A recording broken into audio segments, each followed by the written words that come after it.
Maneka warna cahyaning donya kang dadi punjer ya iku srengenge. Nanging cahyane manungsa iku ana ing jroning ati. Ngenggonana marang bab kang wis kasinau banjur wadahana kanggo sangu upuranti urip ana ing alam donya. Berbagai warna di dunia berasal dari matahari sebagai pusat cahaya dunia. Namun, cahaya dalam diri manusia berasal dari hati. Peganglah pelajaran yang telah Anda pahami dan ambillah hikmahnya untuk bekal menjalani kehidupan selanjutnya.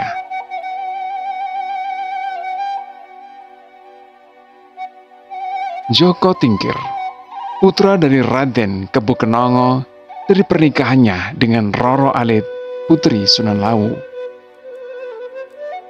Sunan Lawu adalah putra dari Prabu Brawijaya V. Kisah ini bukan sebuah legenda, tetapi sejarah yang hingga kini masih terbungkus secara apik dalam cerita. Menapaki kisah Jaka Tingkir adalah mengenal perjalanan panjang Nusantara.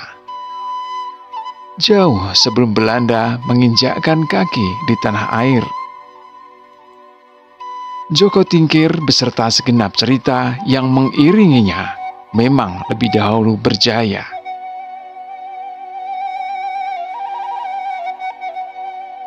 Raden Patah rela berlari dari Majapahit menuju ke barat untuk mendirikan Demak.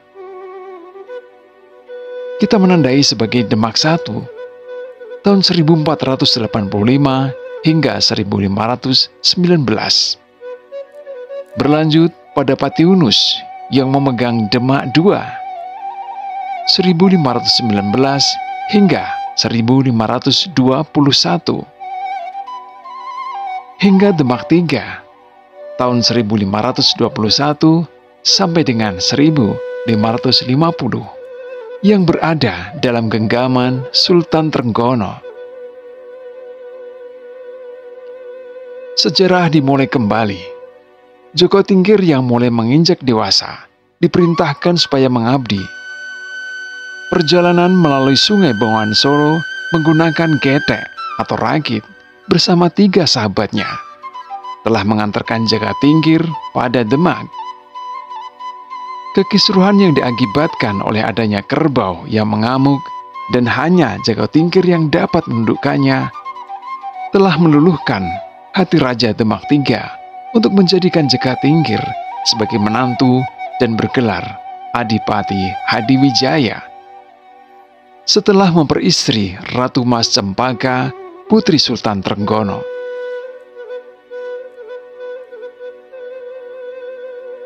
Sepeninggal Sultan Trenggono, situasi Demak semakin memanas. Banyak rencana untuk menutup jalan Sang Adipati Hadiwijaya supaya tidak sampai menduduki tahta kerajaan. Sebab yang dihadapi bukanlah musuh, namun masih satu keturunan anak cucu Prabu Brawijaya V Majapahit. Maka Adipati tidak ingin melakukan perlawanan. Sebab waningalah iku luhur wekasane, menang tanpa ngasorake. Adipati Hadiwijaya yang tidak menaruh kebencian kepada orang yang memusuhinya, serta menyelesaikan masalah tanpa memperkeruh persoalan, membuat pihak kerajaan Demak mengangkatnya menjadi Raja Demak keempat dengan gelar Sultan Hadiwijaya. Hingga ibu kota Demak dipindahkan ke Pajang Kartosuro, yaitu Sukoharjo dan Surakarta. Selama 40 tahun berlangsung, kerajaan Pajang merangkul semua kalangan dengan tidak membeda-bedakan latar belakang keyakinan, suku, dan kasta, karena semua adalah pendukung terciptanya situasi kerajaan yang damai, aman, dan makmur.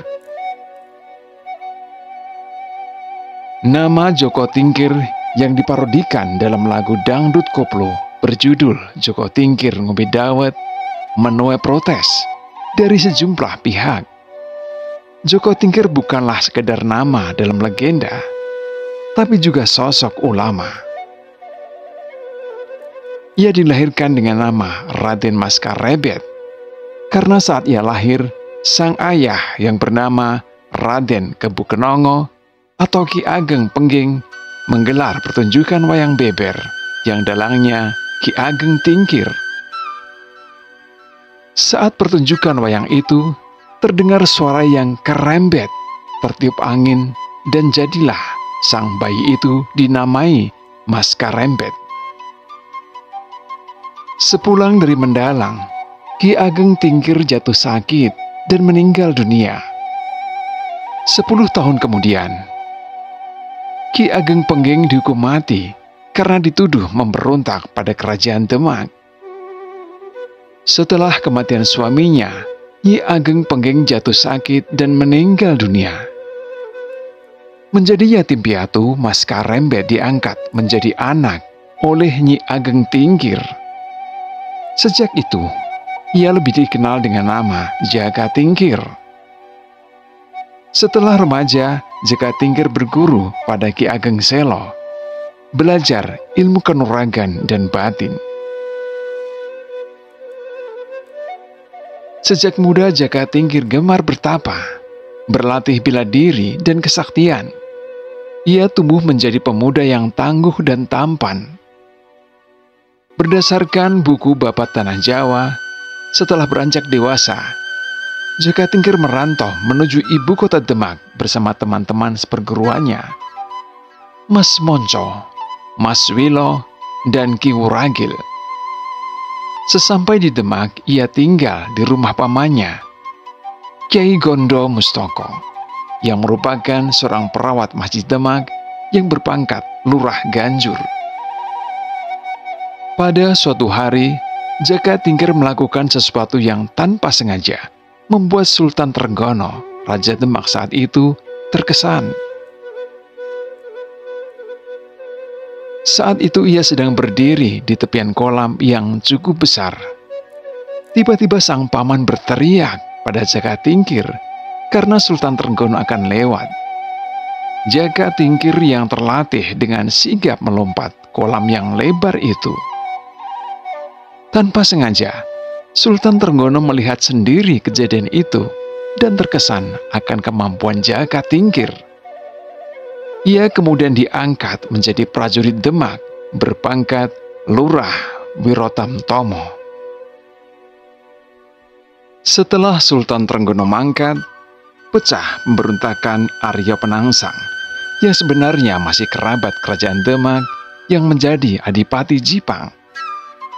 Arya Penangsang yang tidak terima atas kematian ayahnya kemudian membunuh Sunan Prawoto, sang pembunuh ayahnya, yang juga merupakan putra mahkota kerajaan Demak. Selain itu, Arya Penangsang juga membunuh Pangeran Hadirin, suami dari Ratu Kalinyakmat dari Jepara. Arya Penangsang juga mengirim utusan untuk membunuh Jaka Tingkir, yang waktu itu menjabat sebagai Adipati Pajang. Namun, misi pembunuhan itu gagal. Tak lama berselang, Ratu Kalinyakmat, adik dari Sunan Prawoto, mendesak Jaka Tingkir untuk menumpas pemberontakan Arya Penangsang karena dilihat kesaktiannya setara dengan Adipati Jipang itu. Atas desakan itu, Jaka Tingkir mengadakan sayembara bahwa barang siapa yang mampu membunuh Arya Penangsang akan mendapatkan tanah Pati dan Mentaok atau Mataram sebagai hadiah. Sayembara itu diikuti oleh Ki Ageng Selo, Ki Ageng Pemanahan, dan Ki Panjawi. Dalam penumpasan itu, Ki Juru Martani kakak ipar Ki Ageng Pemanahan berhasil menyusun siasat cerdik sehingga Sutawijaya, anak Ki Ageng Pemanahan, berhasil membunuh Arya Penangsang. Setelah pemberontakan itu, pusat kerajaan Demak dipindah ke Pajang dengan Jaka Tingkir sebagai rajanya.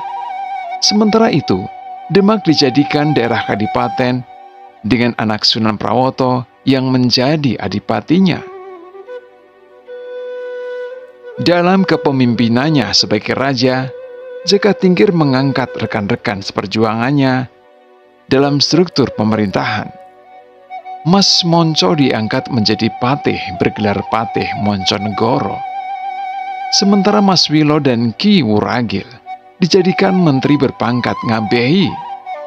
Sementara itu, Jaka Tingkir yang saat itu bergelar Sultan Hadiwijaya masih belum melaksanakan separuh janjinya dalam sayembara menumpas Arya Penangsang. Saat Ki Panjawi sudah mendapatkan hak tanah Pati sebagai hadiah sayembara, Ki Ageng Pemanahan belum mendapatkan tanah Mataram yang dijanjikan padanya. Rupanya saat itu Jaka Tingkir cemas mendengar ramalan Sunan Prapen atau Sunan Giri IV bahwa di Mataram kelak akan lahir sebuah kerajaan yang mampu mengalahkan kebesaran kerajaan Pajang. Namun Sunan Kalijaga meminta Jaka Tingkir untuk segera menepati janjinya untuk menyerahkan tanah Mataram. Waktu itu tanah Mataram sendiri merupakan bekas peradaban kerajaan Mataram kuno yang sudah tertutup hutan bernama Alas Mentau. Setelah menerima hadiah dari Jaka Tingkir, Ki Ageng Pemanahan sekeluarga termasuk Ki Juru Mertani membuat hutan itu dan mendirikan desa Mataram. Desa itu menjadi tanah perdikan di mana penguasanya hanya diwajibkan untuk menghadap pajang secara rutin tanpa kewajiban membayar upeti. Pada tahun 1568, untuk pertama kalinya, Ki Ageng Pemanahan bertemu Sunan Prapen atau Sunan Giri IV dan meramalkan bahwa Mataram akan menaklukkan Pajang melalui keturunannya. Ramalan itu sampai ke telinga Jaka Tingkir. Ia pun tak lagi merasa cemas dan menyerahkan semuanya pada kehendak takdir.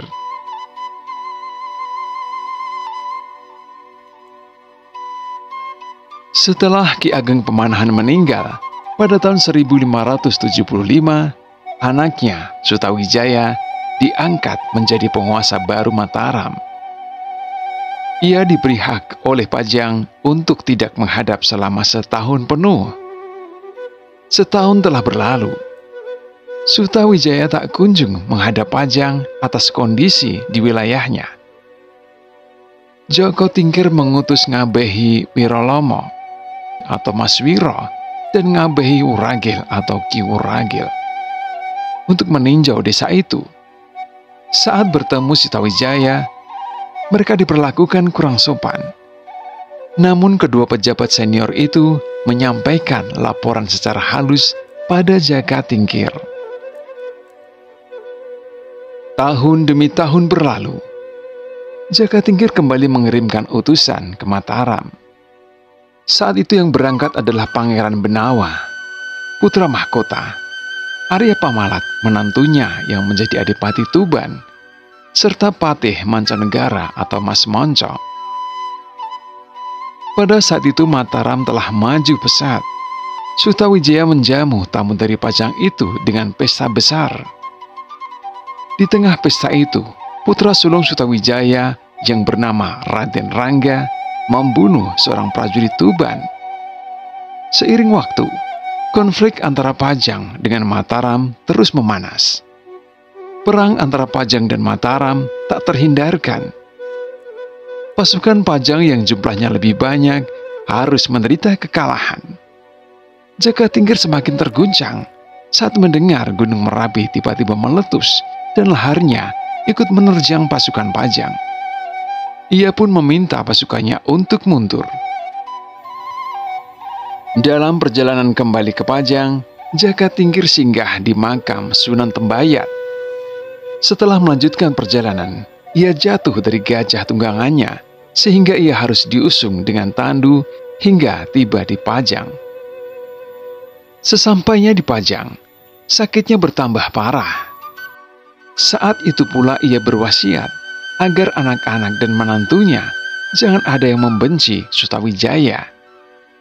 Karena perang antara Pajang dan Mataram itu ia yakini sebagai takdir. Selain itu, ia sudah menganggap Sutawijaya sebagai anaknya sendiri. Tak lama berselang, tepatnya tahun 1582, Jaka Tingkir meninggal dunia. Ia dimakamkan di Desa Butuh, Gedongan, Plupuh Sranggen, yang merupakan kampung halaman ibunya. Kalaupun dibuat cerita Sultan Hadiwijaya kalah perang, dapat dimaknai bahwa mengalah bukan berarti kalah. Tanding jika sebanding. Sultan Hadiwijaya hanya mengurusi hal-hal yang sifatnya membahayakan. Sebab usia telah sepuh, Sultan berkeinginan untuk lebih mendekatkan diri kepada Sang Pencipta. Beliau memilih menghabiskan masa tua dalam ketenangan desa mengikuti jejak orang tuanya. Maka dusun pinggir Sungai Bengawan Solo bernama Butuh dipilih sebagai rumah terakhir. Beliau meninggal dan dimakamkan satu komplek dengan makam orang tuanya, Ki Ageng Butuh bersama istrinya. Salah satu peninggalan yang ada adalah Masjid Butuh, masjid yang bertuliskan angka Arab 1852, yang menunjukkan bahwa keberadaan masjid itu diperkirakan jauh sebelum tahun yang tertera.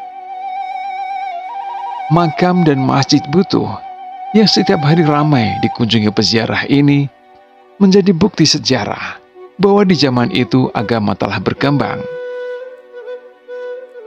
Yang jelas, kematian Jaka Tingkir menandai berakhirnya era Kerajaan Pajang dan awal dari era Kerajaan Mataram yang kemudian menjadi salah satu kerajaan terbesar di Nusantara.